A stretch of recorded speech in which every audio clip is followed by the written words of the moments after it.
aku dibuang, bukan dibuang sih sebenarnya, lebih tepatnya tidak dihiraukan. Pindahlah ke sini, saya meninggalkan semua pekerjaan saya di kota Banjarmasin yang mungkin saat itu ya, saat saya meninggalkan tuh saat saya lagi di atas-atasnya ya. Ini benar-benar hidup susah. Kak Yanis, kamu itu sudah mempunyai segala-galanya di kota Banjarmasin. Hidup kamu sudah settle. Pengusaha apa segala macam yang suka dengan kamu di sini banyak banget.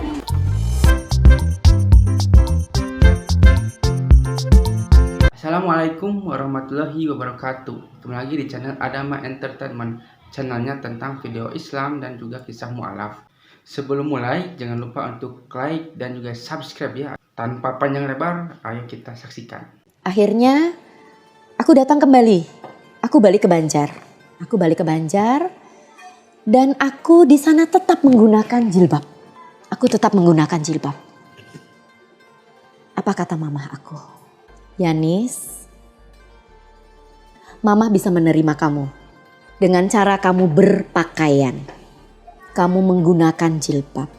Mama tidak keberatan. Wah, aku langsung peluk mama aku. Terima kasih mah, aku bilang.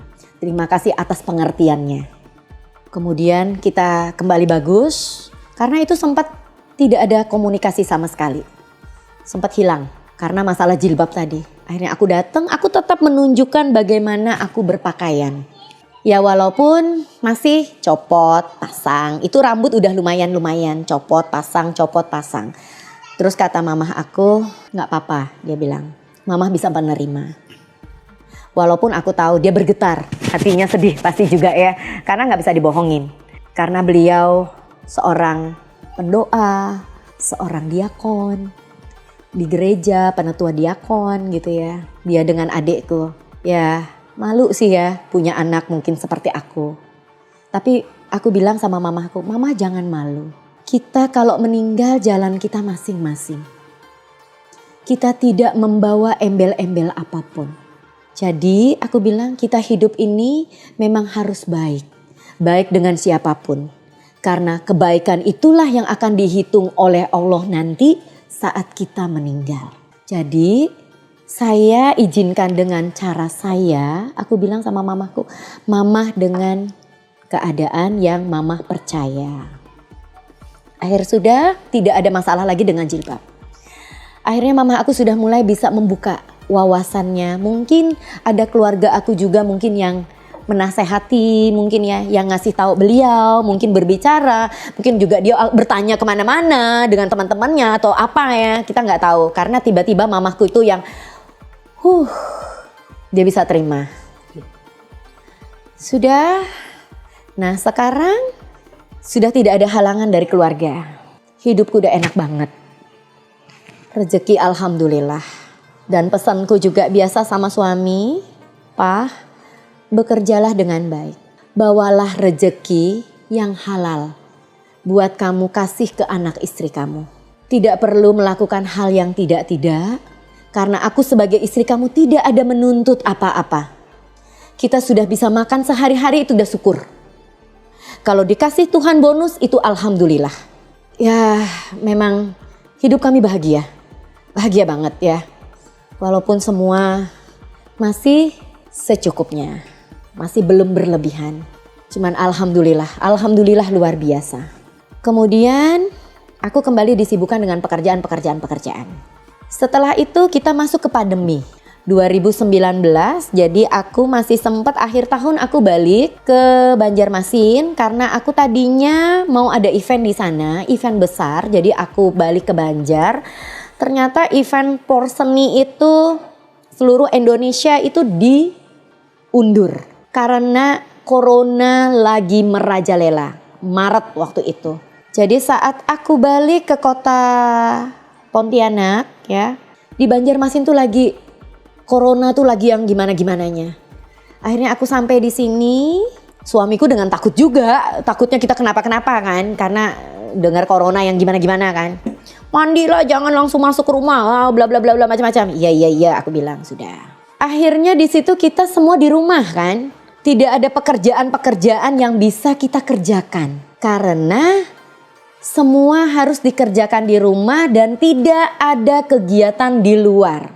Aku berpikir, wah gila ya, gue biasa kerja tiba-tiba gak kerja, aneh-aneh juga. Akhirnya dengan keberanian yang ada, aku mencoba masak soto Banjar. Dan di luar perkiraan aku saat itu memasuki bulan puasa. Aku coba promo ke orang-orang Banjar yang ada di sini. Beli 2 gratis 1, beli 5 gratis 1. Ternyata tuh rame banget. Alhamdulillah banget ya. Karena suami juga, aduh kita gak bisa ke kantor apa segala macem ya. Ya otomatis kan kehidupan ekonomi juga agak gimana kan. Aku bilang ayo sudah jangan putus asa. Ayo kita bantu aku bagaimana caranya untuk melakukan pekerjaan ini. Aku bukan seorang yang handal untuk masak.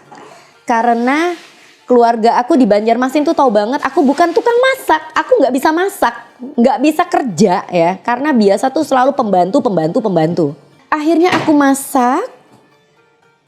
Dan teman-teman aku di Banjar gak percaya. Hah, kamu jualan soto? Iya, aku bilang aku jualan soto. Itu Tuhan mulai bekerja dalam kehidupan aku ya. Mulai bekerja. Segala yang tidak mungkin jadi mungkin. Gak bisa masak, gak ngerti bumbu. Tiba-tiba aku mengerti bumbu. Akhirnya aku telepon keluarga aku di Banjar. Ini apa sih, ini gimana sih? Akhirnya diajarin. Oke, baik, aku bilang. Dan selama bulan puasa itu, luar biasa aku dapat rezeki. Dari jual soto Banjar. Senang, pokoknya orang udah tahu nih, Yanis tuh jualan soto Banjar. Sampai teman-teman di Banjar, gila lu Bu ya, dia bilang. Lu bisa masak ya. Ada yang gak percaya ya, sampai minta di video call. Saat aku masak tuh minta di video call. Aku video lah biar ngelihat. Iya ya, kata mereka bener ya. Jadi aku percaya segala sesuatu itu tidak ada hal yang tidak mungkin. Asal kita berusaha. Akhirnya aku lebaran, kami balik kampung, kami ke Mempawah dan di sana aku juga bikin soto dan ternyata keluarga suami juga suka. Berjalannya waktu masuk ke Agustus 2020. Temen buka satu rumah makan besar, ada tempat wisata dan apa segala macamnya. Tiba-tiba aku main ke sana, si temen bilang, pas kamu datang, tolong bantu pekerjaan ini. Dan kamu aku kasih jabatan manajer. Wow, ini lagi masih agak sedikit pandemi sih udah mulai menurun ya, Agustus sudah menurun. Aku bilang sama suami, izin dong, gue mau kerja nih, gue jadi manajer, bla bla bla bla bla bla bla, pokoknya. Aku dikasih fasilitas ini, gaji sekian. Oke, kata suami. Suami tidak keberatan. Baik, kita bekerja. Set bekerja. Sampai akhirnya di bulan Desember. Itu benar-benar aku nabung. Jadi penghasilan aku kerja tuh nabung. Pokoknya seneng lah ya kita bisa bekerja. Bisa menghasilkan uang gitu ya. Dan aku bisa menyalurkan hobi aku yang event-event tadi. Aku bisa membuat event kembali di rumah makan ini, di tempat makan ini, tempat wisata ini. Di pertengahan Desember tiba-tiba aku dapat cobaan. Suami sakit. Aku pikir sakit biasa aja. Jadi aku bilang, "Pa, aku masih harus kerja. Karena ini mau liburan Natal. Karena liburan Natal, kemudian liburan Tahun Baru, itu tempat wisata pasti rame kan? Dan aku lebih mementingkan itu. Aku pikir dia penyakitnya tidak terlalu parah. Jadi aku pikir dengan aku siapkan obat, aku siapkan makanan buat dia sarapan, buat dia makan gitu ya, udah cukup. Ternyata tambah parah. Jadi seminggu kemudian tambah parah. Bukan tambah baik ya, tambah parah. Wah, aku juga jadi bingung. Tapi aku juga harus, ini kerjaan aku masih, aduh tunggu sebentar deh. Kamu sabar ya, di rumah aku selesaikan dulu pekerjaan aku.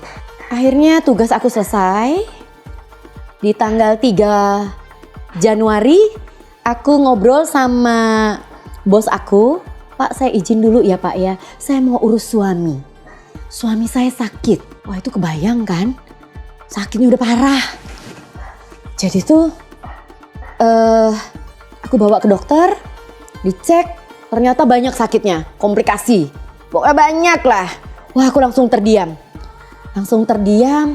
Wah seperti apa ya, kayaknya merasa berdosa banget ya. Aku menelantarkan suami sakit gitu ya. Kemudian setelah selesai di dokter udah mulai minum obat apa segala macam ya. Ya menurut aku agak lumayan. Aku pikir sembuh. Ternyata tidak sembuh.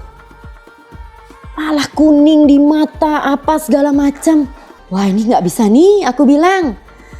Akhirnya memanggil perawat, dokter untuk ke rumah. Dan dirawat di rumah saja. Karena suami aku ternyata paranoid banget dengan corona. Karena dia ini terlalu was-was. Jadi daripada masuk rumah sakit, malah akhirnya anjlok imunnya, malah jadi tidak bagus. Akhirnya aku panggil orang, dokter, aku panggil perawat ke rumah, ya. Diberikanlah yang terbaik. Jadi kami sehari itu menghabiskan jutaan, saya bilang tidak apa-apa. Jadi uang yang kami cari ini ternyata masih belum bisa kami nikmati.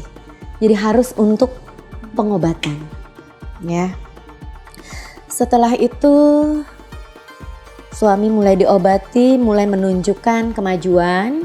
4 hari kita rawat di rumah ini, ya, sudah mulai bagus. Karena saya lihat begitu teman-temannya datang menjenguk, dia senang, dia bahagia sekali. Wah aku lalu berpikir, oh berarti kalau aku bawa ke Mempawah, ini pasti senang. Karena teman-teman kantor ada di sana semua. Ya, ada di keluarga dekatnya juga di sana semua. Akhirnya beliau aku bawa ke Mempawah, benar. Seneng banget, karena memang ternyata orang sakit itu ya memang harus bahagia. Karena kalau bahagia walau sakit itu berat tetap kita seneng ya. Dijenguk teman-teman kantor apa, oh semangat ya. Ya kita juga mulai pengobatan. Februari akhir beliau sembuh yang menurut aku sudah alhamdulillah lah ya. Sudah bisa ke kantor gitu ya. Cuman waktu itu aku masih belum mengizinkan. Ternyata permintaan suamiku apa? Yanis, minta tolong kamu tidak bekerja lagi. Wah, itu satu hal yang susah. Karena aku merasa jiwa aku udah ada di sana. Hobi aku sudah tersalurkan di sana. Akhirnya dengan berat hati aku ngobrol dengan teman aku yang ownernya di sana. Pak, mohon maaf, saya berhenti bekerja karena saya diminta oleh suami untuk jadi ibu rumah tangga saja. Jadi menurut beliau cukup kamu pensiun. Karena beliau juga mendengar cerita aku dari muda bagaimana aku seorang pekerja keras yang dia juga tidak ingin aku sakit. Kalau sakit obatnya mahal dia bilang. Jadi dia merasa juga dia sakit seperti apa. Akhirnya dengan berat hati aku berhenti bekerja. Seminggu pertama menjadi ibu rumah tangga. Asik. Masuk minggu kedua, ketiga sudah mulai agak wow. Aduh begini ya jadi ibu rumah tangga.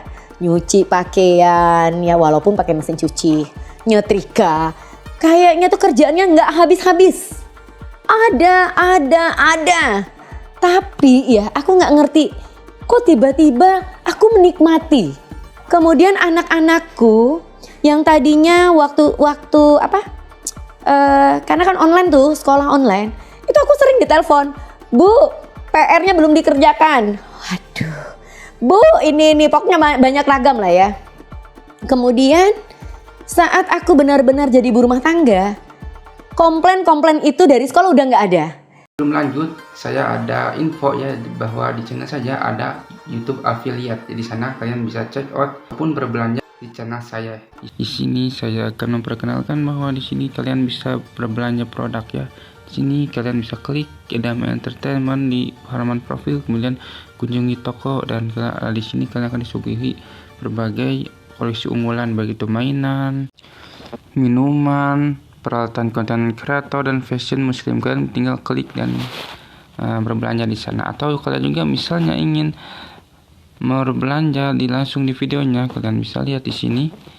Nah, di sini kalian pilih selengkapnya.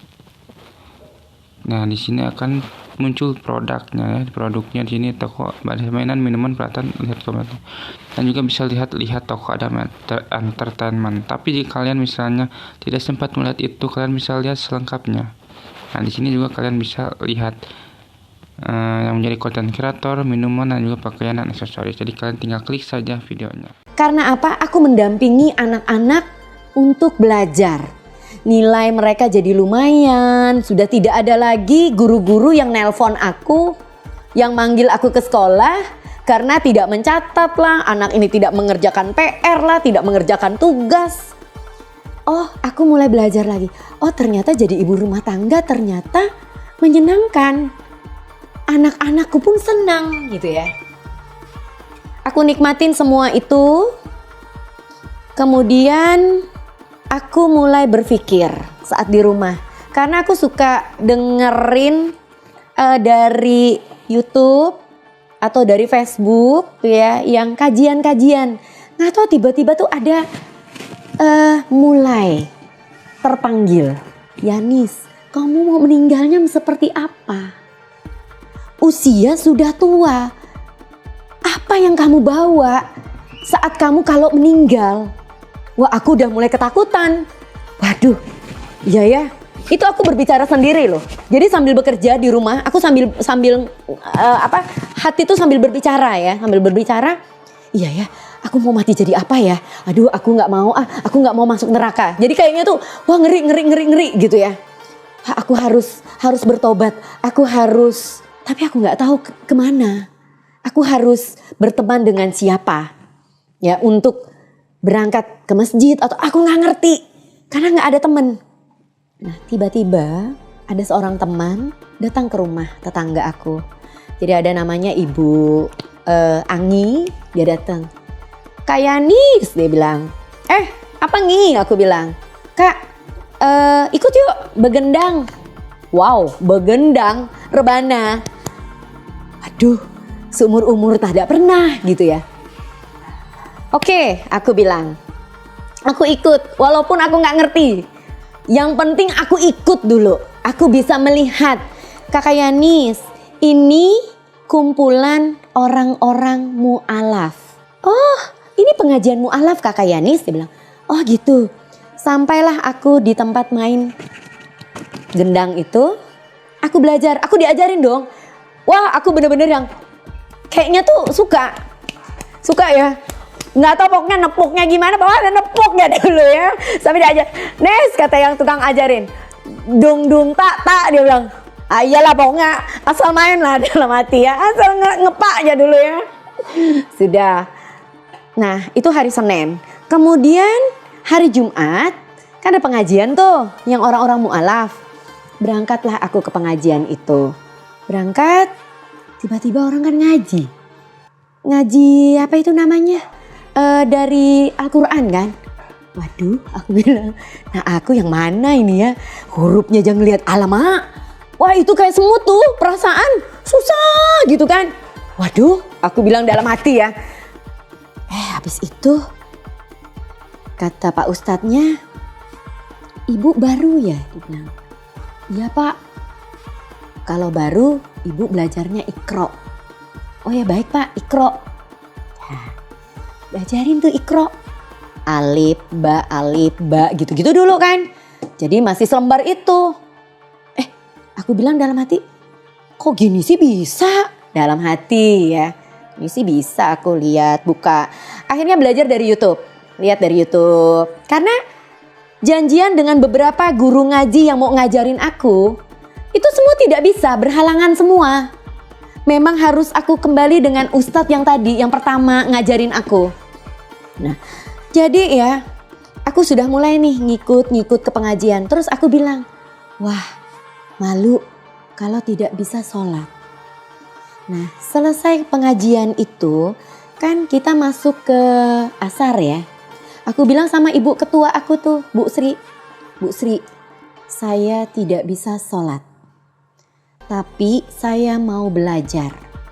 Bu Sri tolong bimbing saya bagaimana saat mengambil air wudhu. Karena aku tidak tahu. Baik ya Nis, dia bilang, saya temanin.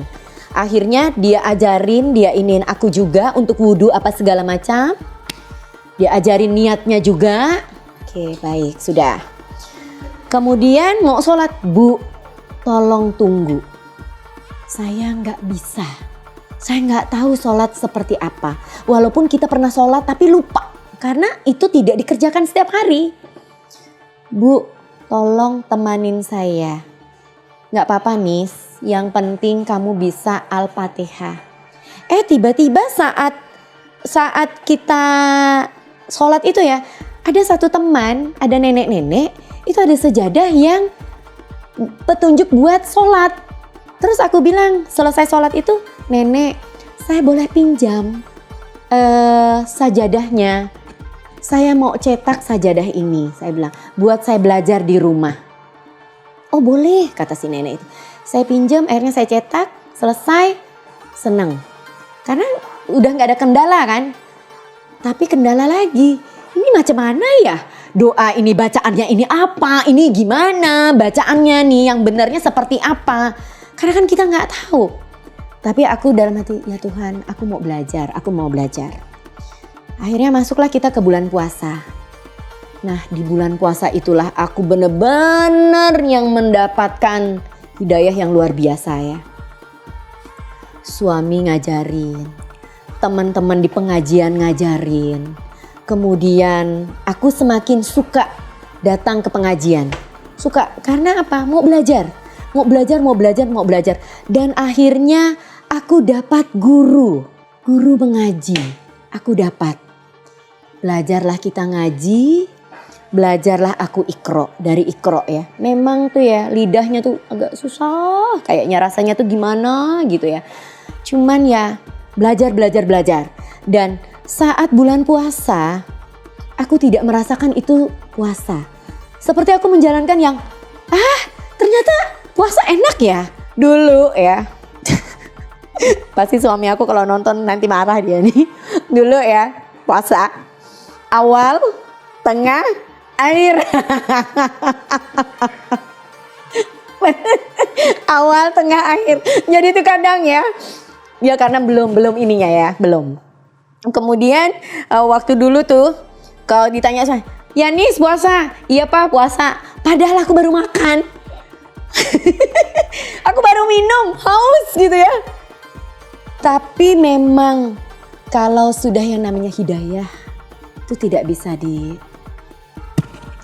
dilawan. Aku menjalankan puasa itu enak banget. Bangun subuh itu enak banget. Tanpa diapa-apain jam 3 tuh aku pasti bangun dan aku pasti menyiapkan makanan. Nggak ada pakai yang biasa malas gitu kan, yang pokoknya susah lah ya.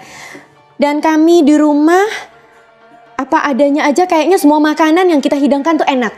Dulu padahal nggak puasa tuh ya, waduh belanja, penuh meja, makanan yang mana-mana. Padahal nggak puasa tuh, gaya depan suami puasa, kayak puasa. Saat sudah mengerti apa itu puasa, makanan hanya lauk satu macam, sayur, kemudian ada kue satu, ada kurma, udah cukup. Dulu, kayaknya kurang-kurang aja tuh mau dibeli semua tuh, kayaknya enak. Kolak, nggak tahu lah namanya di sini apa, kolak lah apa, pokoknya enak. Semua makanan yang dilihat tuh enak. Waduh, aku akhirnya, kok sekarang aku jadi seperti ini ya? Benar-benar memaknai sekali puasa. Kemudian sudah, dan aku merasa rugi kalau aku tidak belajar sholat. Aku tidak belajar ikro itu, aku merasa sedetik, sejam, semenit apa tuh aku rugi. Jadi aku belajar dengan bimbingan Pak Ustadz ya. Dibimbing juga sama teman-teman sesama mu'alaf yang sudah pintar. Mereka ajarin.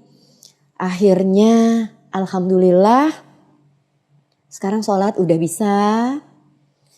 Baca niat, wudhu udah hafal. Ya memang orang pasti di luar akan ketawa ya.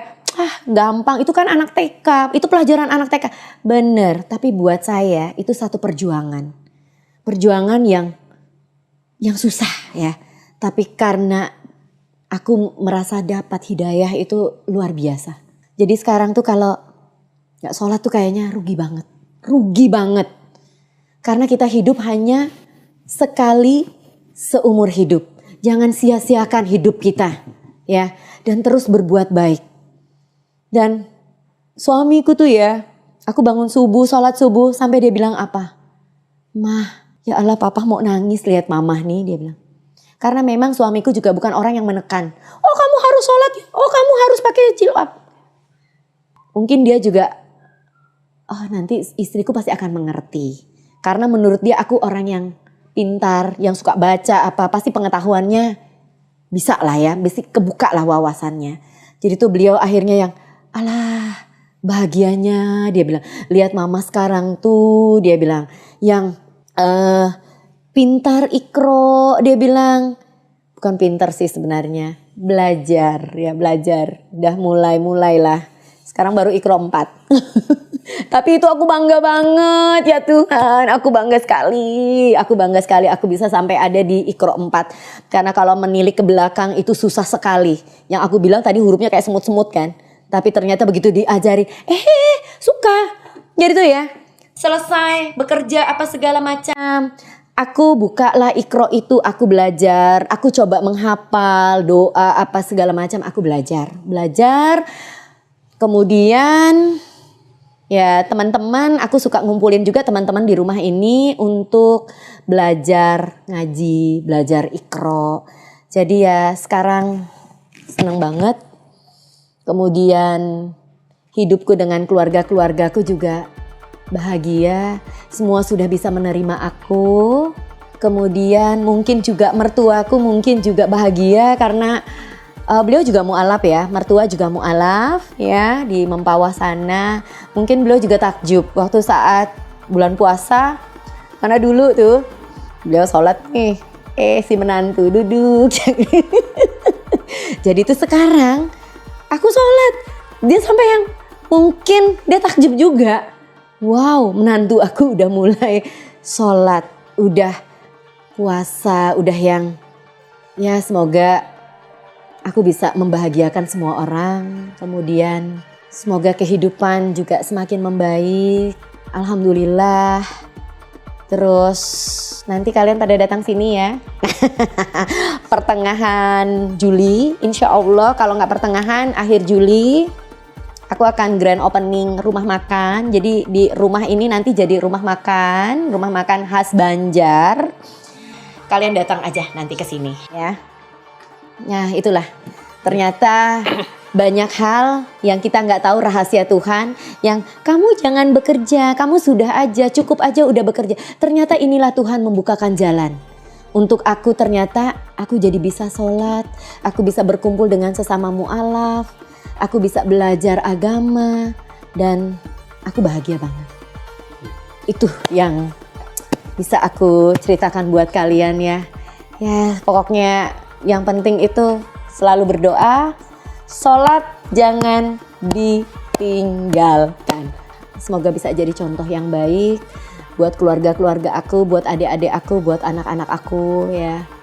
Juga buat keluarga besar semua. Jadi kalau kita udah jadi mu'alaf itu jangan permainkan. Nah sepertilah kisahnya, bagaimana kan kisahnya ini sangat menginspirasi kita bahwa kita itu sebagai umat muslim, dengan adanya video ini kita itu menjadi terinspirasi menjadi seorang pribadi muslim yang lebih baik lagi. Dan dengan video ini mungkin non muslim ya yang menyaksikan ini kan juga mungkin ada gambaran seperti apa bahwa agama Kristen itu tidak selalu misalnya benar ya, karena banyak juga kontradiksi di sini. bahwa agama Kristen, agama non-Islam misalnya gitu ya, jika orang-orang mereka itu mualaf itu karena apa? Kebanyakan itu mereka itu tahu bahwa Islam itu adalah agama yang benar, agama yang lebih masuk akal daripada agama-agama lainnya. Dari mana kita itu bisa tahu hal itu ya karena kita mempelajari Al-Quran dan mempelajari agama Islam gitu. Kita itu berpikir terbuka bahwa kita itu sebenarnya itu Indonesia itu emang toleransi ya, tapi ketika kita dihadapkan dengan suatu agama gitu ya, kita harus mengkaji misalnya agama Kristen seperti ini, agama Hindu seperti ini, agama Islam juga seperti ini dan beda-beda ya karena di Indonesia itu banyak banyak sekali agama ya, tapi kebanyakan di channel ini adalah tentang agama dari non muslim ke muslim dikarenakan agama Islam adalah agama yang paling sempurna di dunia ini sampai akhir zaman pun Al-Quran itu berkata bahwa Allah itu akan menjaga Al-Quran sampai hari akhir. Semoga yang menonton video ini bisa terinspirasi ya dan semakin kuat lagi imannya, terutama agama Islam ya. Dan jika yang nonton adalah non muslim juga kalian cobalah untuk berpikiran terbuka dan seperti apakah Islam dan sebagainya. Jangan sampai kita itu banyak kan ada seperti Islamofobia dan sebagainya, tidak suka kerudung, tidak suka pengajian, tidak suka apapun yang padahal kan kita menjalankan agamanya masing-masing, tapi jangan sampai kita itu intoleransi. Nah seperti itu. Nah, bagi kalian yang belum subscribe juga ya, silakan itu subscribe dan juga like dan juga komentar agar kita itu bisa bersilaturahmi. Agar kita itu, karena di kolom komentar ini di channel ini kebanyakan itu agama muslim dan non muslim itu suka ada ya, dan suka ada yang membalas dan sebagainya. Dan kemungkinan jika ada misalnya kata-kata atau komentar-komentar yang sangat bagus ya, mungkin saya akan melike-nya dengan like dan juga tanda hati. Jika kalian suka jangan lupa untuk like, komen, dan subscribe ya. Dan nantikan video saya selanjutnya. Wassalamualaikum warahmatullahi wabarakatuh.